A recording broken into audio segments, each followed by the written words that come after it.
Gaming Bolt presents Top 15 New Features that you may not know about Resident Evil 7. We have a lot to talk about, so without wasting your time, let us begin right away. It's not a reboot. Resident Evil 7 looks and sounds like a reboot. It's got new characters, has a new setting, and the gameplay is totally different.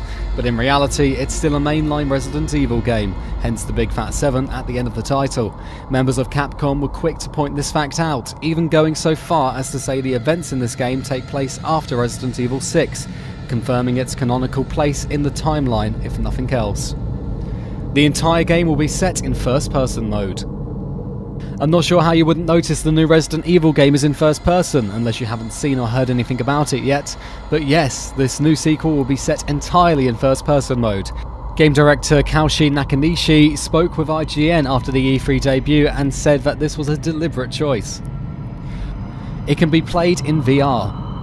Sure, playing the game in first person may be scary, but it also opens the door for a VR mode.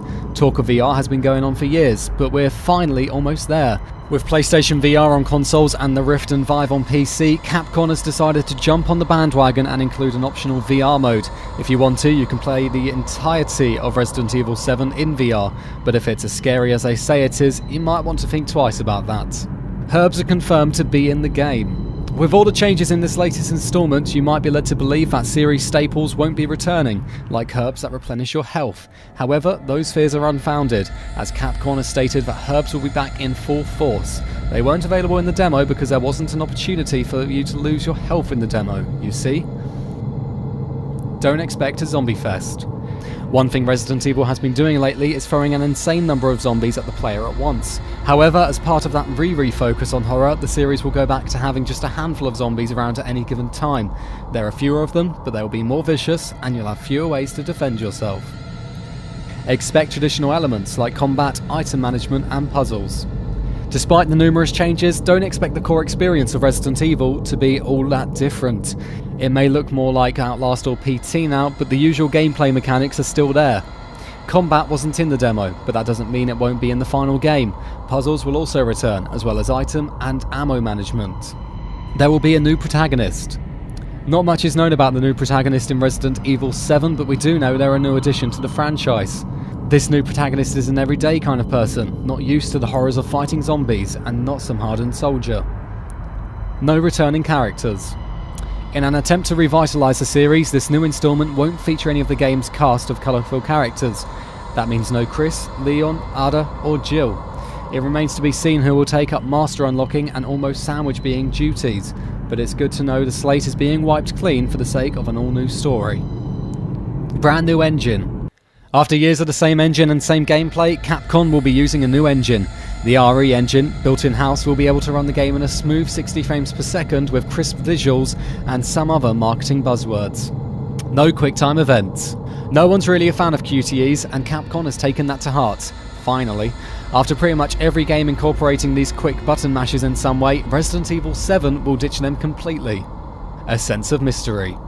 A common gameplay element of modern horror games is some kind of audio log the player can collect. These serve as a great way to expand upon the backstory of the game. They'll be present in RE7 as well, though instead in the form of VHS tapes that you'll have to watch, not just listen to. It's a fun spin on the usually drab tapes, and having to sit still in one spot to watch them will likely add to the tension. Resident Evil 7 will let you fight back. We kind of covered this one already with the combat, but think about it, almost all first-person horror games these days are built around making the player run from danger. Here, that's not going to be the case, not for the whole game. You can run if you want, but if you're trapped in a corner, you'll have the chance to fight back. The final game won't be a hallway simulator. Again, the demo gave a bit of a false impression of the final product. You won't be aimlessly wandering around a house in a series of narrow corridors for the whole game. We're not entirely sure what other locations will be like, but Capcom have confirmed that the game won't be confined to the house or kitchen shown in the demo or gameplay trailers. Player choice. Resident Evil 7 won't be an entirely passive experience.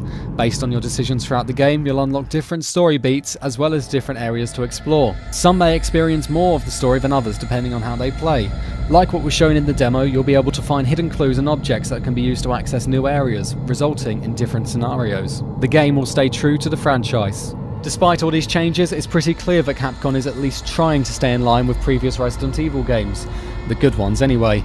It might not be Resident Evil 4, and it might take a lot of elements from popular first-person horror games right now, but it's got one thing no one else can lay claim to. It's a Resident Evil game. We hope you've enjoyed this video, so please consider subscribing to our channel. We do original content, reviews, graphics comparison, and much more, and try to upload a video every day. Thank you very much for checking us out.